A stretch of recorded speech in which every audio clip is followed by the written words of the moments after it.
Underdog. Unleash the power within. Jayson Waller here, True Underdog, Unleash the Power Within. We are super excited about our guest today, Vanessa DeLeon. How are you doing out of New York, baby? How you doing? Doing great. How are you? Thank you for having me. Hey, I'm good. I'm super excited. I've got my co-host, John LeBlanc, here as well. He did some research and was super excited to do this interview. You have been on several television shows. You've won Minority Businesswoman of the Year award, and you've continued to build your business in interior design and other avenues as you continue to grow and still growing during this pandemic, correct? Yes, that's correct. So we're super excited to share some of your secrets, talk about your story, talk about some adversity that maybe you've overcame, and how life's doing. So to get started, John, go ahead. Look, I looked you up, right? I was able to just Google Vanessa DeLeon, right? And not sure what we were getting into, but Jayson was like, oh my God, this girl is the shit. Like, that's what he said. She is the boss. So you've done some incredible stuff. And then I went down this rabbit hole of YouTube videos on some shows that you were on, and incredible design. And matter of fact, I believe the way you guys were connected was you designed Mr. and Mrs. Waller's house. Yes, right? yes, yep. So why don't we start with just, you guys met at one point in your life, right? So okay. Yeah.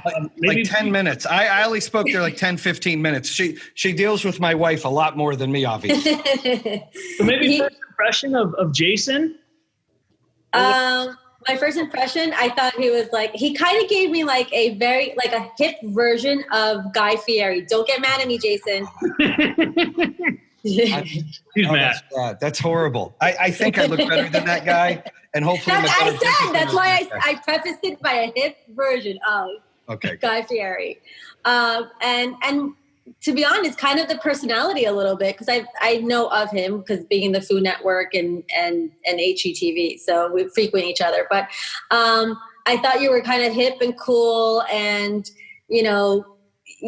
I followed you on Instagram and just knew right away you were in the in. So, you just know when someone's like on it, and sure enough, you are. Yeah. Well, hey, my first impression was more like Jennifer Lopez met Britney Spears, met Madonna, all bundled in one with this fiery, high energy, ready to kick ass interior decorator that when I walked into the house, she was like, zip, zip, zap, zap going. I'm like, holy crap, what's going on? My wife's like, I love her. This is perfect. I'm like, oh boy. So a definitely fireball when I first got to meet her. So Vanessa, obviously from a service level, you've at least from my point of view, have been able to see success and shine in the field that you're in right now. But you were somebody, at least this is what I collected, you had to wedge your way into the design world. I mean, nothing was handed to you.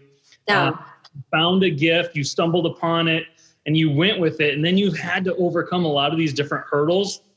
I'd love to talk about that for a little bit and kind of how you got into where you're at right now. Well, real quick, hold on, Vanessa. I would think we should start, hold on, John, by saying exactly what it is you do. For the listeners and watchers out there, they might be like, who is this chick? And they love the shirt and it's popping and you're high energy and you're ready to go. And you semi-complimented me. I won't judge. It's okay.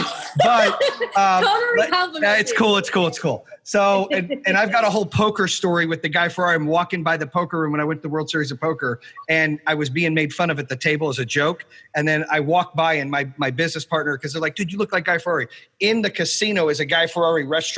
So as I walk by, my business partner takes a picture of me and him in the background. So I've heard that for a while now. But I want the listeners and viewers to know who it is you are and what you're doing, and then let's talk about that story. You got it. So, like you mentioned before, my name is Vanessa DeLeon. I'm an interior designer and somewhat of a lifestyle expert. I am an interior designer based out of New York City.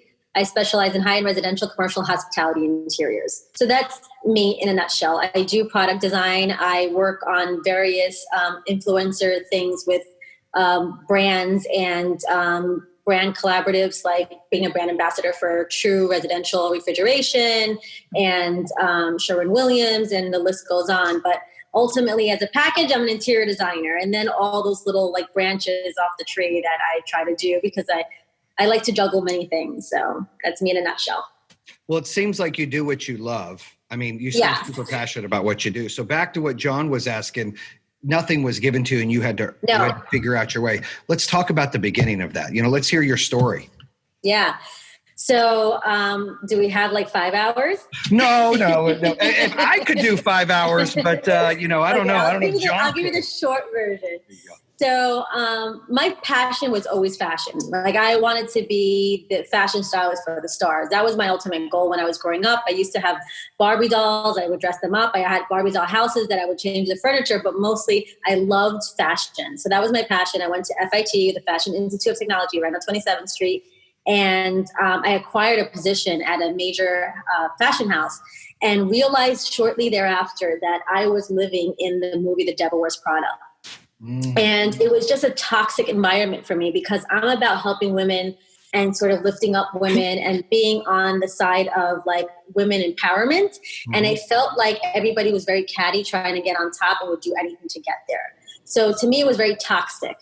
So right there, I decided that it wasn't my jam. And I was like, I'm out of here. I left and I went back to my father's furniture store. And from the beginning, my grandparents came here from Cuba. So they dealt with a ton of adversity, especially during the revolution. They had multiple businesses, they had multiple homes, and everything was taken away from them. So my grandfather came, like that hustle, that those challenges makes you stronger. So when my grandparents came here, they had adversities, right? They didn't speak English. They were immigrants and they were trying to make their way and create businesses here in America, the land of, business and thrive with business and what we're known to be or should be. So my grandfather ended up having a few furniture stores and appliance stores. So from there, my father took over the business. And, there was obviously struggles like anything in any other business. There was ups and downs. But when I was working there to put myself through college, I started designing really innovative furniture. So it was very generic, very cookie cutter. Explain some of that innovative furniture, because obviously you had an eye for that fashion, and then you're in the furniture industry, and you said you started like changing it a little bit. What was that? Yeah. So this is a case in point. So at the time, we were building basic furniture, end tables, platform bed, headboard, very generic stuff that you would buy, you would change the colors, and it was like we would fabricate. And we also sold wholesale. So I said, you know what, since we have the capabilities of having this warehouse, this factory, we're building everything. Let's reach out, let's outreach the people that are building receptionist areas, hospitality venues, things that were going to be a little bit more out there and a little bit more scalable. So we reached out or had the opportunity to work with MTV right in Manhattan, and we did all their desks and reception area when you first walk in, and all their like really cool innovative space. MTV at the time on Broadway, their office was killer. Like it was very funky, it was very colorful, and it was right up our alley. So it led us to other avenues from there, because then we started building our portfolio. And that was me bringing innovation, bringing things that were going to be different, designing things that were going to be a little bit more funkier, sort of like pushing the envelope and not making it so generic. And there started to be an upwards trend that people were coming now to us for these custom built things. Mm-hmm. So at the time, I told my dad, I hated working with my dad. There was always like that, back and forth, like, I do it right. And, I'm the young generation trying to change it. And, what ain't broke, don't fix it type of mentality, but you have to keep up with the times. So it was always a struggle. And, I have to say, like in the beginning, my family, like I was raised in a trailer, so we really worked for what we had. So, business was up and down. Then I decided, you know what? Clients were asking me to come to their house because they wanted to like do window treatments and rugs and pillows and accessories and wallpaper. And then it was like, oh, I want to blow out this wall and I want to do a second level. And then I didn't know what a load-bearing wall was at the time. So I had to go back to school and learn. Mm-hmm. And I went back to school. While I was in school, I felt behind the 8 ball. all my friends were already graduated. They had their careers. And I felt like kind of like, what am I doing? So while I was in college, I opened up my business, and I was obsessed with The Apprentice, like obsessed, first season. The Apprentice, like, is that the one where you're fired? Is that what that one was? Yes. Yeah. Okay. Yeah, I know. So I was obsessed with the first season, and I said, all right, you know what? Like, I'm going to try out for this. So I actually made it out of 500,000 contestants. Oh, wow. I didn't know that. That's cool. Season Apprentice. So hold on. Went out to California. I actually did 2 interviews at the Trump Towers, passed those interviews with flying colors. They flew us out to Los Angeles. We were literally quarantined in our rooms, and we had testing every day, like literally all types of tests, like ink blot tests, physical examination, background checks, like you name it. Can we curse on this? Yes.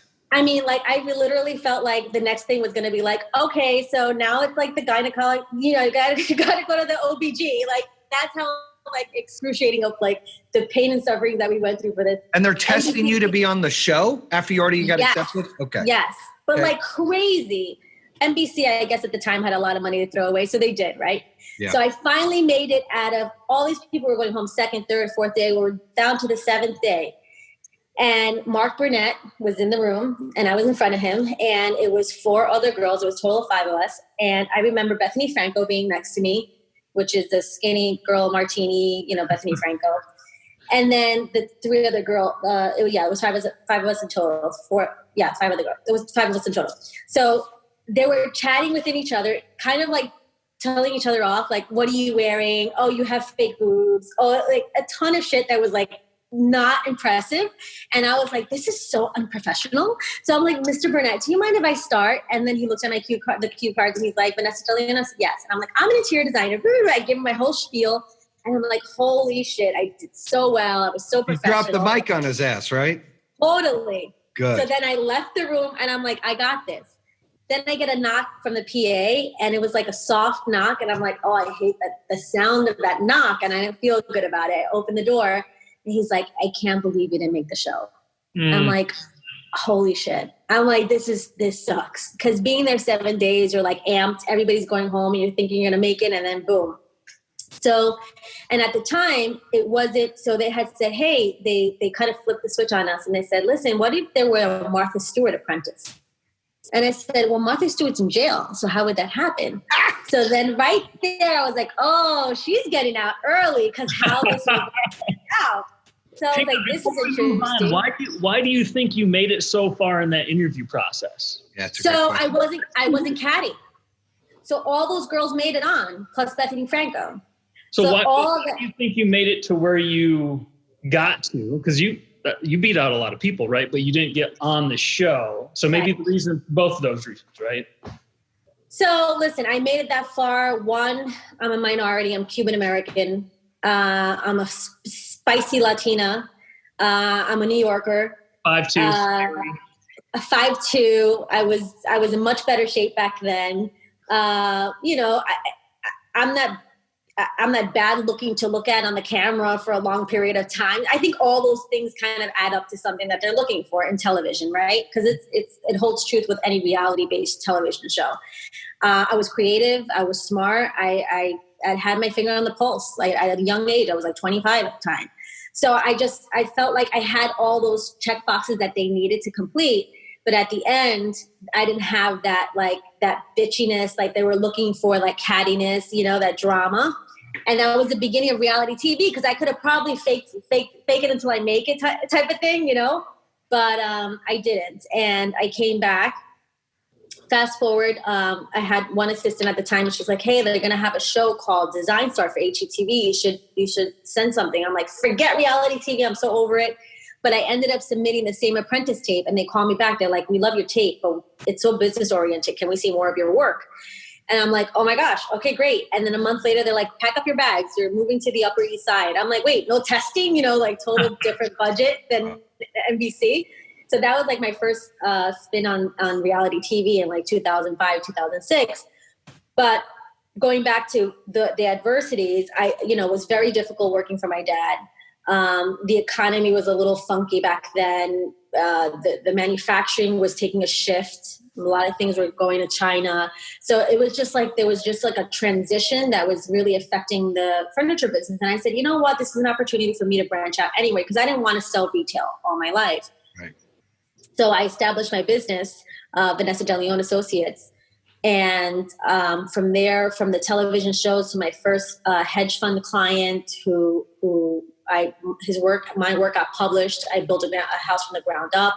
I was like 25 years old. So all these things, like little by little, started helping me grow. And how I grew was my father didn't give me a loan. I wasn't fortunate enough to have people that invested in me. I didn't even know there was like what a venture capitalist was at the time.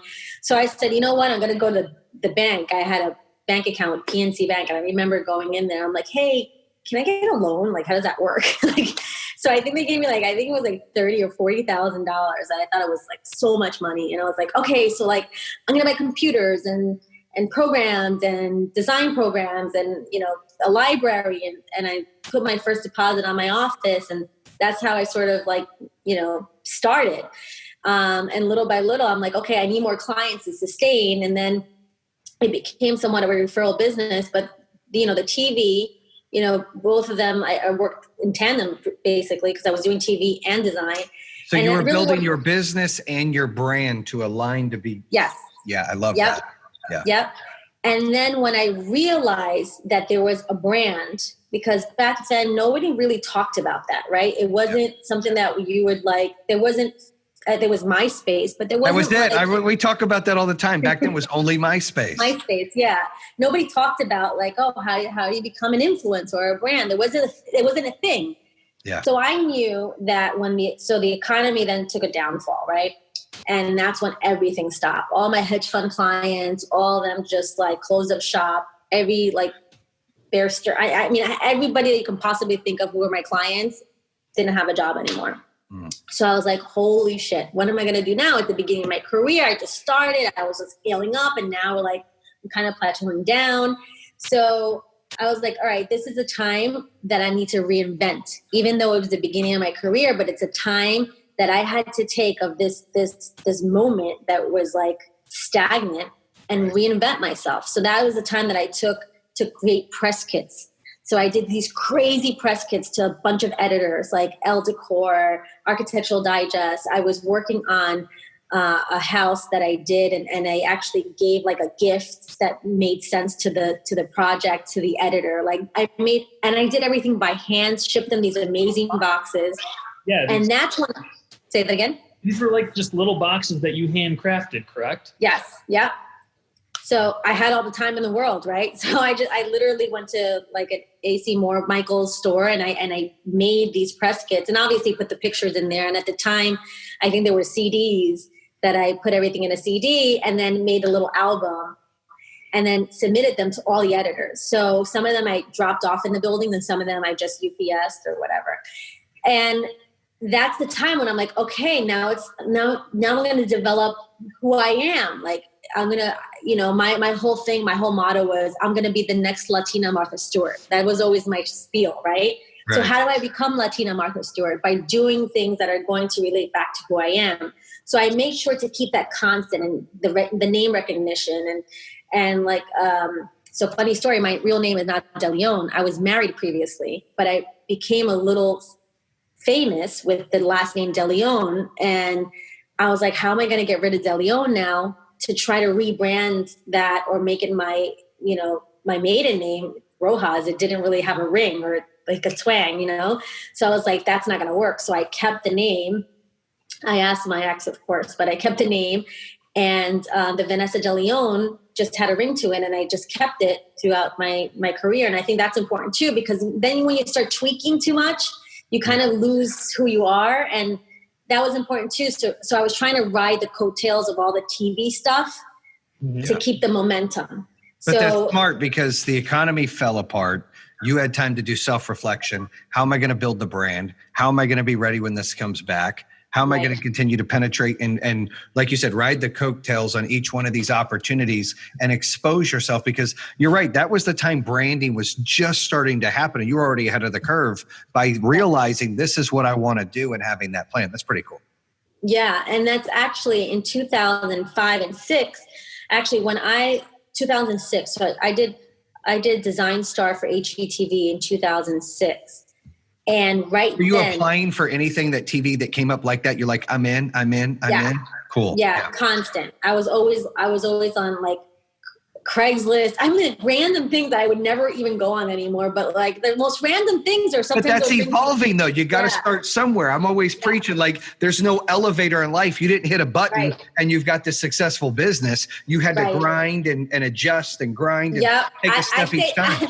I stayed in the mezzanine level for a very long time, you know? So, you know, that was the scale, right? Like you got to keep going and like, all right, when am I going to get to the first or second floor? And like, I want to get to the penthouse, but how do I ride this thing faster? You know what I mean? So it was always like that constant, like what's next. And to me, it was always what's next. So I started reaching even out to like publishers and book publishers, and I got featured in a ton of coffee table books at the time. So I took that opportunity of that dormant time to do stuff that was going to then, you know, it was going to be the platform for the next wave when things opened up and when things would go back to normal. So I really think that benefited me because I also worked on contracts because I had like this like half-assed contract that didn't even make any sense. Yeah. So I started realizing that I need to be a part of associations like the American Society of Interior Designers, like whatever association, if you're a real estate broker, if you're more, you know, everybody has associations, right? Be a part of those associations because they're the ones that have all the literature and all the legal stuff that you then don't even know you needed until you need to use it. So I was able to just copy and paste a lot of their, you know, their legal terms. I became affiliated with the ASID, so, you know, national and international, whatever. So all those things are really important too. So then after that, when the economy tanked, came back up, I was ready. So editors started to know who I was. You know, the associations knew who I was at the time. Like I started getting a name for myself a little bit. TV helped a little bit. I would admit that. Because an agent reached out to me from Abram Artists shortly after, and they were like, "We'd like to represent you," and they don't just represent anybody. So that's how I was able to get a ton of shows, like for Rev Run, Ice Loves Coco, like a ton of really cool shows. Restaurant Impossible. I did a few pilots for some Food Network shows and for HGTV. What was your favorite? If you had to pick, and I know you might have some haters out there that are like, oh, why didn't she say my show? But what was your favorite show or episode? The one that's most mesmerizing for you were like, wow, this was cool. What would that be? Obviously, besides our podcast here, besides that, what would be second place, right?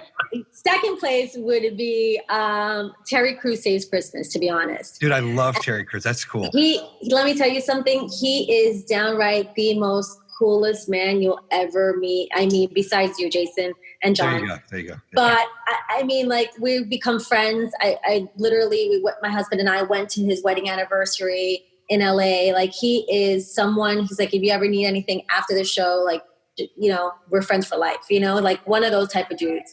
He came to my son's christening. Like, he's just like humble, real, and like true to himself, true to his brand. And that's why he's successful. Yeah. You know, every time I think of him, I think of White Chicks, by the way. Every time. I know. It's a cool stigma and not so cool stigma because he played like this macho, like gay guy, which is like such a contrast because he's so not, but like, it's funny. He's a great actor though. And you're right. He's true to his brand. That's perfect. He is. He really is. And I really believe because he's humble and because he's like real and true to himself is the opportunities that have come his way. He deserves it tenfold. Mm-hmm. So I also believe in that. And that's a whole spirituality thing that I also kind of But when you're true to yourself, you're right. When you don't try to be something you're not, and you don't apologize for what you're not, but you appreciate and push forward and get excited about what you are. I agree with you. I mean, that's what makes us individuals, especially entrepreneur minds, very successful because we aren't trying to, fit in like sheep. We're trying to be different. We're trying to be the lion. John's question earlier of what made you different from all of those people trying out on The Apprentice and you got out there and really you said, I think it's a lot of it because you weren't like anybody else. You were standing out and going against the grain and being different. You got that far. Obviously they chose drama at the end, but look how far you went because you weren't trying to fit in. You were being you. And I think that stands true. I think that's real. And it's about being authentic. You have to be authentic to your brand. Like, I also see designers out there that it's very much a theatrical show. Yeah. But there's no proof in the pudding. Like there's I have all this and I do all this and I've written so much and I'm an author and I'm this and that. And then when you really kind of dig into all those layers, there's really nothing there. It's like this facade. Oh, and you can do that facade a little bit to kind of like get in the doors of things that maybe you wouldn't have done otherwise, like the whole fake it till you make it. But there's a point that people see through all that. And eventually you're going to have real substance. I mean, right. Eventually, you're right. Right. Mm-hmm. So I stay true to myself and I've stayed humble and I stayed true. And from 20 years ago to I just celebrated 20 years in business, which is like unbelievable. But because I just congrats on that, by the way. That's pretty cool. So you opened in 2000 exactly. Yep. That's really cool. Yeah, in June. So it's unbelievable how like the time has like, it's crazy. Like I can't believe it. When I say 20 years, I'm like, I still feel like I'm in my 20s. How am I, 20 years? Like it's I'm 29 again and again and again. Right. So don't feel bad. 28 was a great age for me. I love being 28. But then like the early 30s is also really good because then you come into your own and you know who you are and like, I just turned 40 and it first became a grandpa this year and turned 40. And that explains the hairdo. And then the exotic. I thought it was on purpose. I thought you dyed it. It was. I did dye it. I dyed it on purpose because I was getting ready to be a grandpa. And I'm like, look, this isn't going to work for me. I'm 40. I'm not going to be that guy. I've got to be different. So I dyed the hair, told Liz, look, buy yourself an exotic car. I'm going to buy myself one. That was my midlife crisis. Everybody goes through something. That was mine. I'm trying to stay as young as possible. And I own it. That's who I am. I'm not changing that. I want to be as young as possible forever. That will never change. And that's sort of my motto too. To be honest, like I feel like I'm going to be able to hang out with my 2-year-old son when he gets older and I'll be like the cool MILF, like I'm always going to be, that's how I always want to envision myself. Like I always want to be hip and that's like, I'm going to strive for that. And I promise that I would be hip for the rest of my life. I think that will definitely happen. I always tell John I'm a GILF. So, I mean, I'm going to put it on the back of the Lambo. It's going to say it and that's it. It's going to be like game over. No, I don't. Right. But I will tell you. Wait, it's a DILF, Dad. No, I'm a GILF. I'm a grandpa now. So I'm a GILF. Oh, right. Oh my God. Yeah, I've got a 1-year-old granddaughter. That's why I'm like, dude, dye the hair, buy the car, Liz, get what you want. I don't care. That's what happened. The dad thing I can deal with. I've been doing that, for 21 years since I was 18, right? 19. But the grandpa was like, so they I'm trying to get the granddaughter to call me G Diddy. I'm like, don't call me Papa or Gramps, like something cool, right? Or Pops, something cool. Yeah. But I like G Diddy. Yeah, I think it's cool. G did. G did. G did. G did. It's cool. Yeah, that is cool. So tell us about the award that you won for International Entrepreneur Female. Was it in interior decorating? So no, that was for the Hispanic Trade Commission. It was just all Hispanic Latina women from nationally, and it was through the East Coast, and I won Latina Entrepreneur of the Year. But not all the awards are amazing, and it's great to be awarded. That was for me. That was a really nice award because it was in Newark. It was pretty sensational. We got up on the stage and we were all in ball gowns. It was like really cool to be awarded in any respect. But the awards that I love are like they're true design awards. I mean, Hispanic Latina of the Year award, amazing. Obviously, I love being Cuban. I'm very proud of it. I speak Spanish. I'm whatever. But like the design ones, I feel like because I do design and I get awarded for my design work, to me, that's like, it's a big deal. That's right. You know what I mean? So I won a few awards for the American Society of Interior Designer this past year. I won for a restaurant I did in the residential project.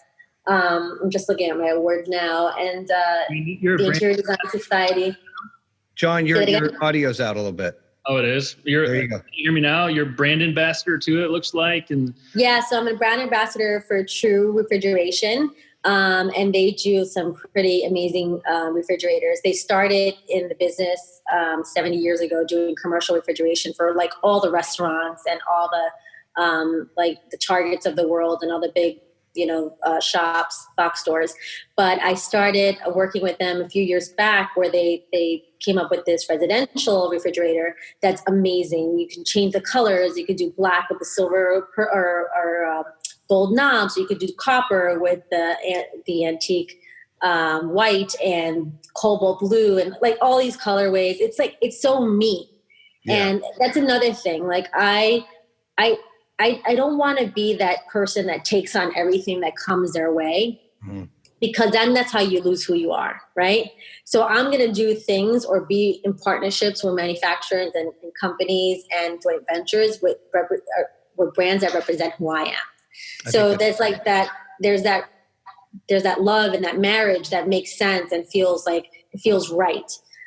So I only do things with manufacturing and stuff, not because they're paying me to do it, because I believe in the brand. And that resonates with me. And I hope it resonates with everybody else, because then it's really authentic.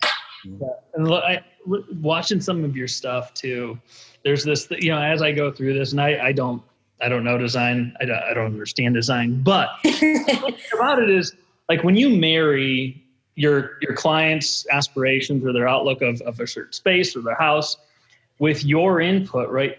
All I thought of was like this design, there's those looks that are just outdated sometimes, but I was like, this is always going to be cool. Like, that room will always be cool. This house will always be cool. And that's what you create. And some are like just so out there, and you're like, man, this all black and white design, that's just weird. And then they look at it, you're like, holy shit, that looks amazing. Yeah. So that's sort of like my style. So when people when they're like, oh, what's your design style? I really don't have one. I kind of, it depends the mood I'm in, depends who my client is. I kind of like, I want to see who my client looks like and what they are like as a couple or individual. If it's like a bachelor, if it's a bachelorette, going into their space and seeing who they are. And then obviously infusing a little bit of me, because it has to translate, right? Because they're hiring me because of that, but having their influence, obviously being in the space, because they don't necessarily might know what they like, but they know that they like things that are cool. You know what I mean? Right. So that it's my job to sort of put that together. And that's what I feel like I do every day. So my style is sort of everything. My personal home is a mix of Parisian transitional to modern. So it's like a nod to modern, but then it has like, Parisian details, like a really scrolly molding or something, but then like a very minimalistic coffee table. So the juxtaposition is like, whoa, totally cool, fun, but like, why would you do that? But yeah, it works. And that's how I love to see all my projects. And then you'll start seeing a rhythm, and then it starts looking like the designer. Yeah. So, yeah. Hey, one of the things I'm most excited about in our house, obviously Liz has shared with me the rooms, and we are super excited. So you've done a killer job. But one of my favorite things, just so you know, I'm West Coast. So when we ask people all the time, hold on, Tupac or Biggie, right? I'm Pac all the time. I'm like, that's it. I'm throwing the dubs. I'm West Coast every time. Now, I like Biggie, but I love Pac.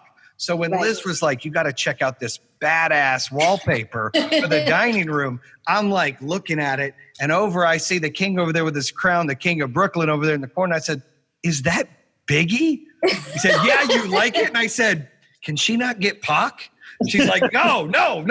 All right. But we are excited. That's cool. That's the kind of cutting edge stuff, John, that is really unique, that people really wouldn't appreciate, where someone like me and Liz that kind of grew up in that area, and that's kind of who I felt like I was, like wannabe gangster from the West Coast, all this stuff.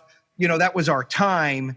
That's really cool that it's so clean and proper, and just this little corner has a little bit of OG up there in the corner. It's exciting and it's fresh. And so that's an example of what came up at the house. Yeah. So actually that's a really good example, because I actually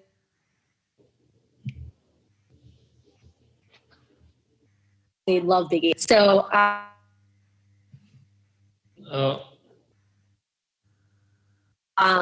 this company started these it's a original sort of like antique wallpaper, and it has like the medallion heads of Biggie Smalls. Like, how perfect is this? And then I showed it to Liz. She's like, hell to the yeah. And like, no one would know until you're sitting in the dining room and people will look at it and be like, is that Biggie? You know, it's like one of those things. So that's what was cool. You have no idea. It's just a great wallpaper. And then over in the corner is Biggie. You can't even tell. Yeah. Unless you stare at it. It's pretty cool. Yeah. Yeah. I'm excited to see how everything turns out. We are jacked. John, so we have a executive conference room that John's in right now. He's actually down the hall from me. And I came in and I said, and our team did it. And obviously they don't know what to do. They did it a couple months ago.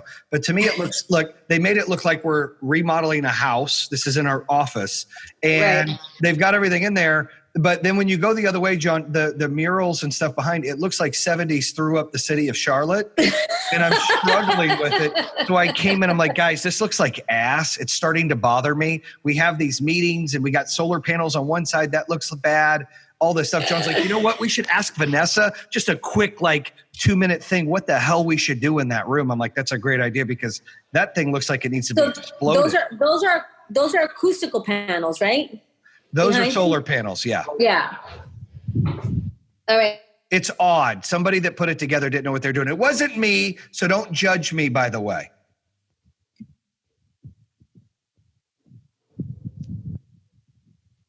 I think she's frozen.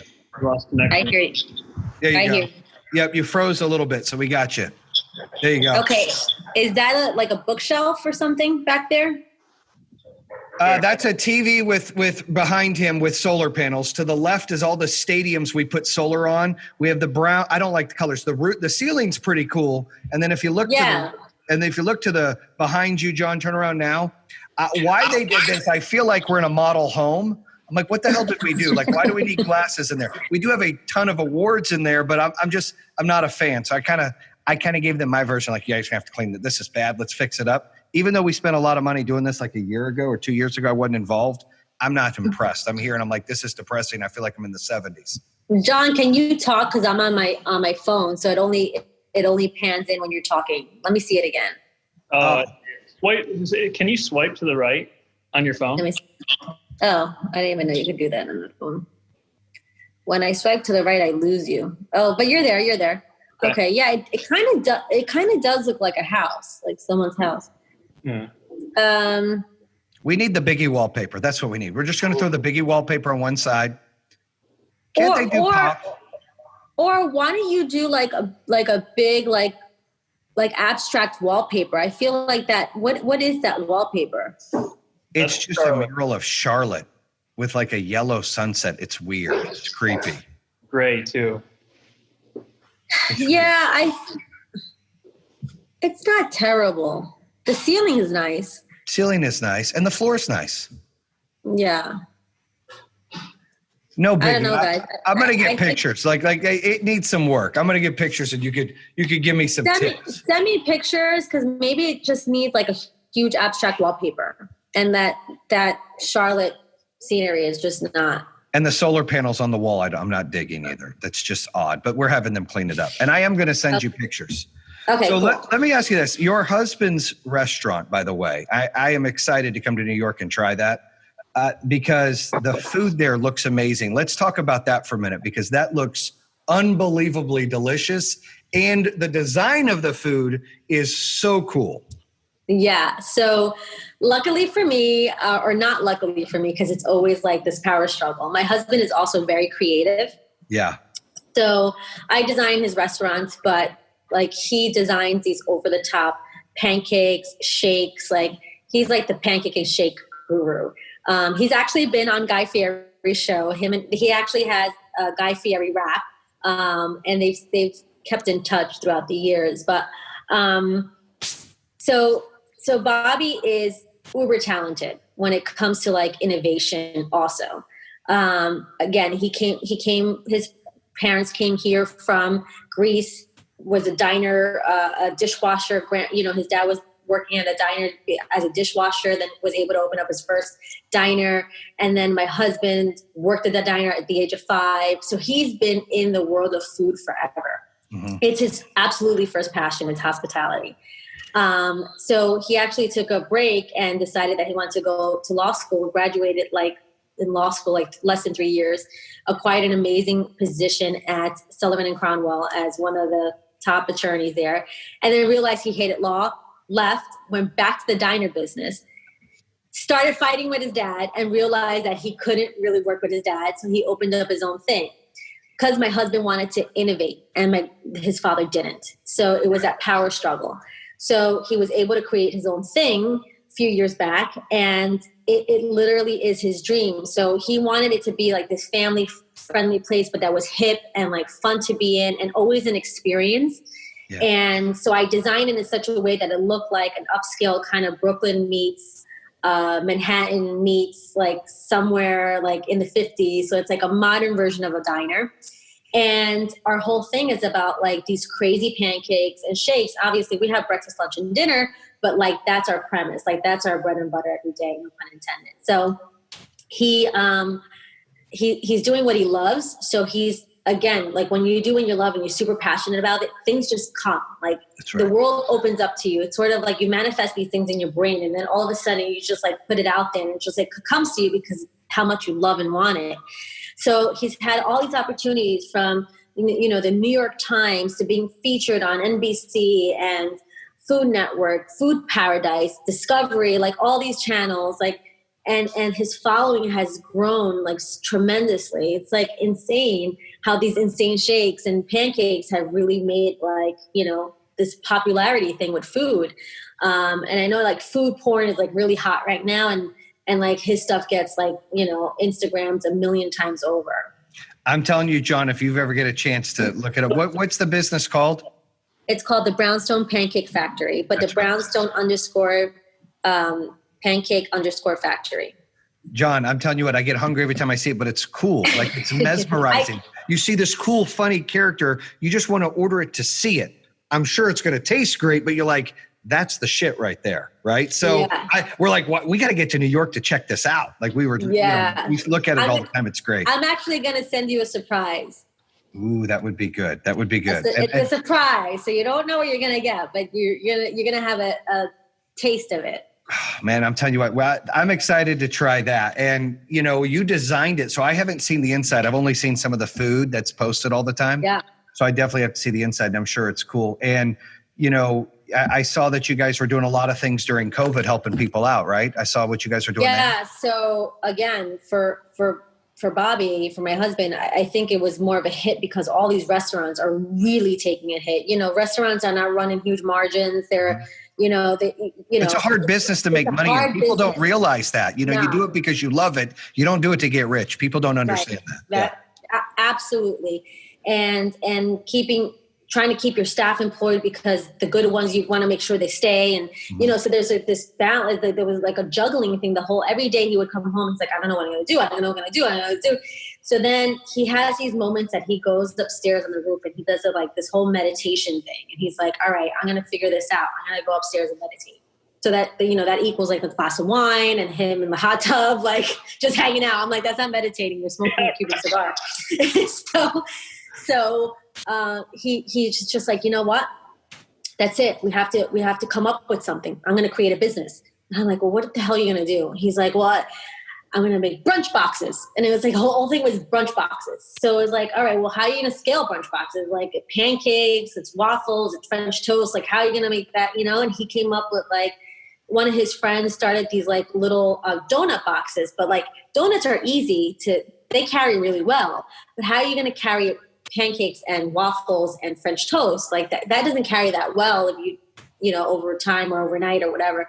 So he's I'm going to figure out a way that's curbside and they'll just pick it up and it'll be this crazy thing. So then the next day he ordered all this stuff on Amazon, built these boxes and started filling them. And then he made them look amazing. So now we've sold over 1,000 brunch boxes. Wow. And now him and his sister developed taking these brunch boxes and having them shipped in nationally.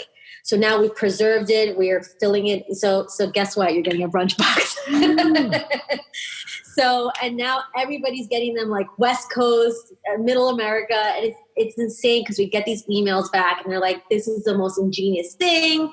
So now he's like selling these brunch boxes everywhere. This is kind of like Junior's, right? Junior ships their cheesecake everywhere, right? Yeah.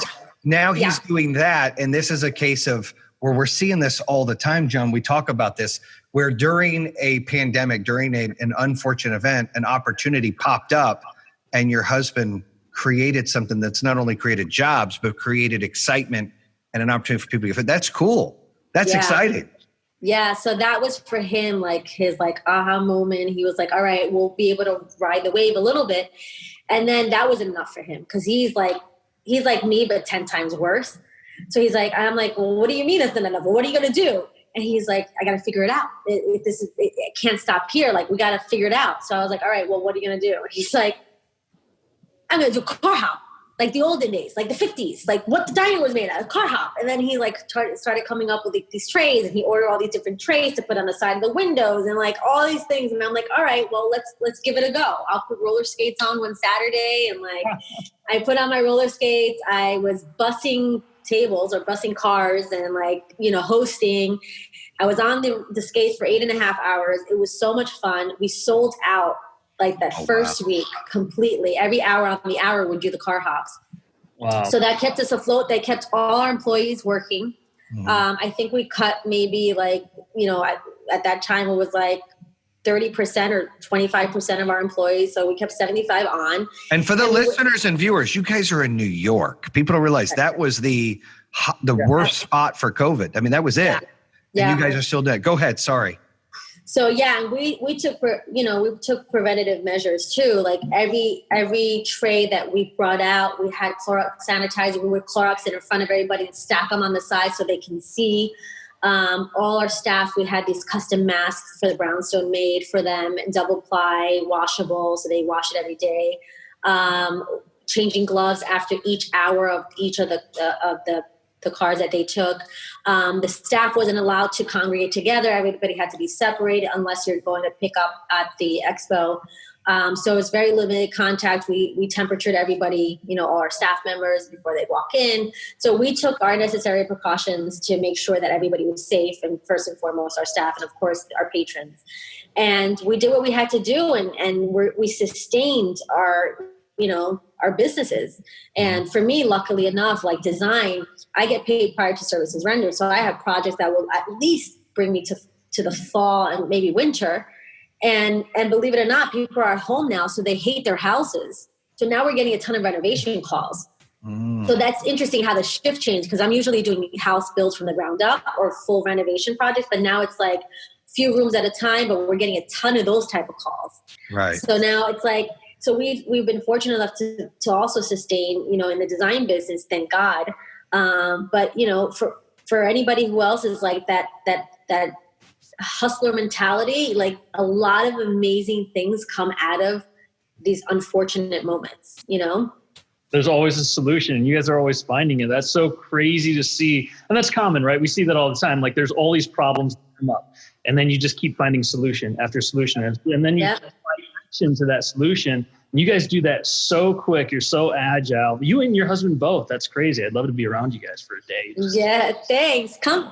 We'll take you under our wing for a day. you could eat a lot of pancakes and hang out at John likes to work out and eat kale. He's not invited to eat pancakes. Oh, okay, no. He's a kale eater. He brings weird shit into the office to eat. It's just disgusting. It's not even food. It belongs on a spaceship. Are you vegan, John? I am not. No, I am not vegan. I just throw down on donuts. The way me and John met is he was my trainer, and I fired him because I'm still chubby in the belly.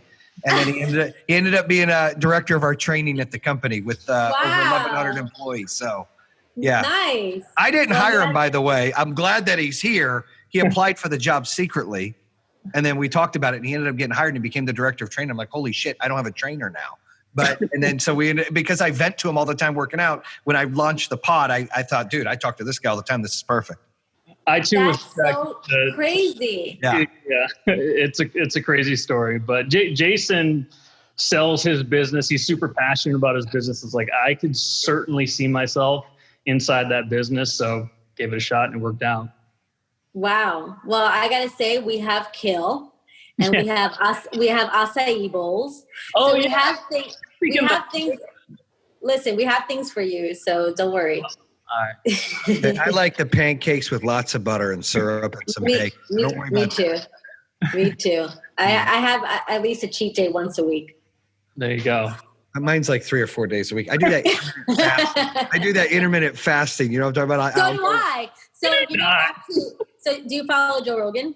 I do. I like Joe Rogan. Yeah. Absolutely. Yeah. So that's how I kind of got turned on. Well, no. So first, it was actually what first turned me on to intermittent fasting was Terry Crews. So we would be on set, and he would be like, you know, they would come with all the food, and we're like, oh, hey, we're gonna go get our food, and he's like, yeah, no.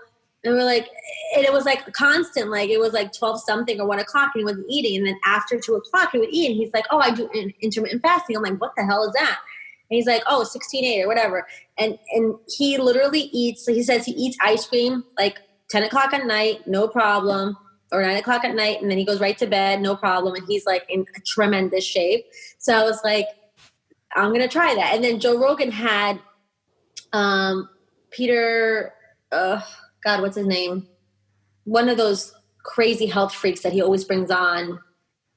I forgot his name. I follow him on Instagram now, but he brought him on. He talked about how beneficial the intermittent fasting is. So I started the intermittent fasting before COVID, and it was working. Like I was actually going down in weight because I haven't been able to lose like this little tiny pouch that I have on my stomach. And I'm like, the worst thing is being skinny fat. That's like the worst combination. Skinny fat is like not good because it's like, is she pregnant? You know what I mean?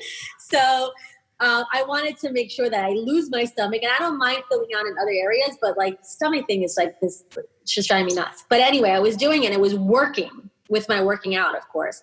And then the COVID happened, and it's just like, you know, you have to like, all of a sudden people become chefs and you're like eating 10 times a day because you're like cooking all these meals because you're like, oh, I'm going to post this beautiful dish, you know? And it becomes I gained 12 pounds in COVID. I think Liz did. Yeah, it's supposed to be 15. It's supposed to be like the 15 pounds you gain when you go to college or whatever. Yeah. Yeah. We like the intermittent fasting. Liz has done a good job. I do cheat though. Like I have ice cream and I quit eating about 8 or 9 and then I eat again at like 3 or 4. Yeah. So that's bad. Yeah. So just drink a ton of water when you feel like that, because then it fills you up. And then you're like, oh, I don't really want the ice cream. I love ice cream though. My weakness I know, me is too. pancakes and ice cream. That's my jam. I love ice cream and pizza. Like that's my thing. Too. I can't. Yeah.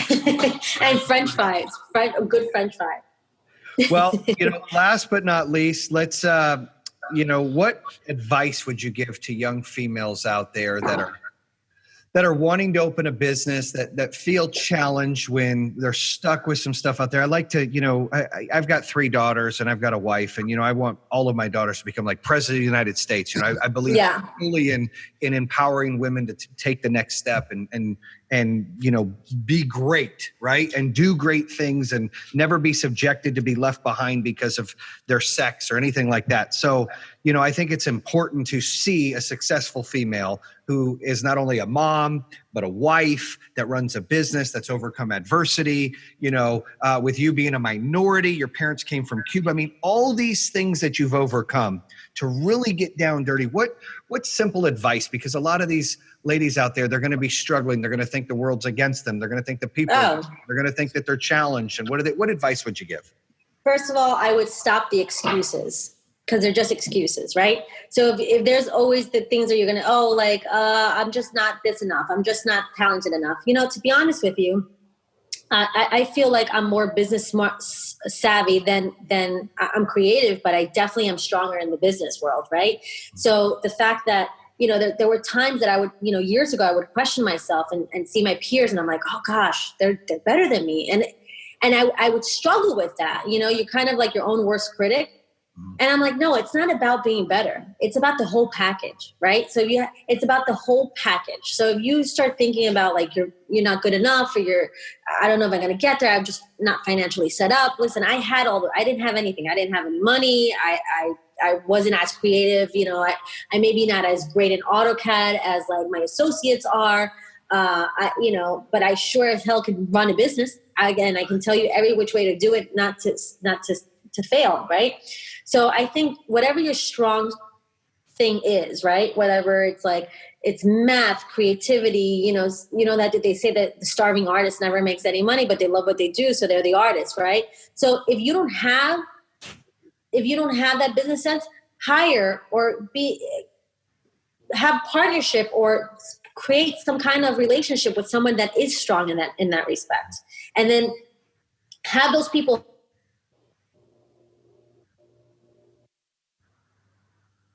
help you become the person you want to be. I'm a strong believer in your team is your strongest core, right? That's the team is going to be your heart, and all the arteries are you're your heart, and all the arteries are all the other people that help your heart pump. And right. That's, I always say that, in my firm, I couldn't do things without Tim. Tim is really, he's the architect of my world, no pun intended. So, and then all my other associates. So you hire the people that are going to make you stronger, and you'll grow because you're hiring the right people. But if you can't hire and you just want to start, one thing I always said is my motto is just drive, dedication, and discipline. If you have that three little recipe, the drive, dedication, and discipline, if you're healthy and able, then there's no excuse. There's zero excuse. If you have to not triple D, is that what you call it? Triple D motto, yeah. Like that. So to me, it's like if you have that recipe, you can conquer it all. Legit conquer it all. If you don't have to sleep for a week in order to create a business plan, who needs sleep if you're healthy and able, right? You can sleep when you make it, and that's sort of your mentality, and that's how you have to think. Because if you're going to be like everybody else, you're going to be the sheep. And you want to be the wolf. So you don't want to follow the pack. You want to be the leader. So it's all those things fundamentally you have to put together and say, okay, this is going to make sense for me. But know that all that other shit it's just excuses. It's excuses, because if you really want something, you have to go out and get it. And there's only one way of getting it. Because you know what? There's somebody that's going to work harder than you. So you have to work harder than them. And that's kind of how you have to think.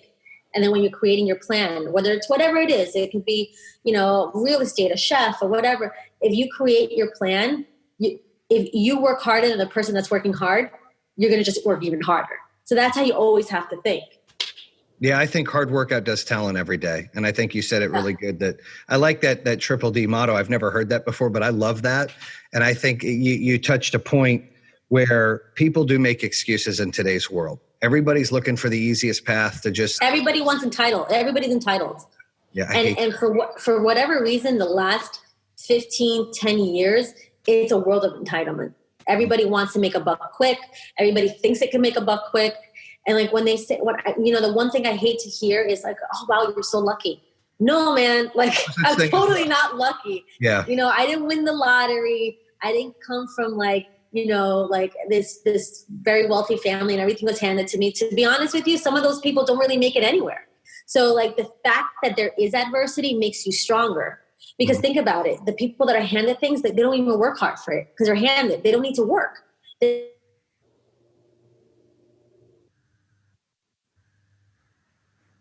Drive and dedication because it's handed to them. I love that I grew up with, my first car, literally would break down in the highway when I was driving 60 miles an hour because it would overheat. I love that because it made me the person that I am today. Because I wouldn't appreciate all the luxuries that I have, now. And then you thought it was normal. When you were living that life, you thought it was normal. I get it. Right. I've been there. That was my norm. My norm. And now you look back and go, damn, that made me better. I love what I've earned now. Yeah. It wasn't given to me. I earned it. I agree. I struggle. Not all, some listeners out here have been given things, and not all people have been given things, aren't hard workers, but most, in my opinion, second generation money or people that have never earned anything or have had to overcome adversity, they're weak. And they're weak, and they get eaten up in real business every day because they didn't have to deal with those things that you've dealt with. I've dealt other people that have overcome these things. And you said you live in a trailer. I live in a trailer. I can totally relate. When you live there, it's normal. It's it's okay. We got 2 bathrooms with 5 of us, and right. But it is a big. I had one, and then we shared a trailer with my dad's dog because he was a dog trainer. So we had half a trailer. It was one whole trailer just dogs, and then just us, the 3 of us. But yeah, I mean, look, there's also those families that are, they have children and their children are luckier because they were born into it. And I have clients who their children are very wealthy, and how my clients treat their kids is like, oh, you have to work for it. So I can't give you everything. That's the right way of doing it. Like one of my clients, he didn't tell his kids that he had a private plane for years until they were older. They knew that they had a private plane because he would say that he would borrow it from one of his successful friends, or he would rent it if it was a large family gathering. It was always the same plane, but they never knew it was theirs.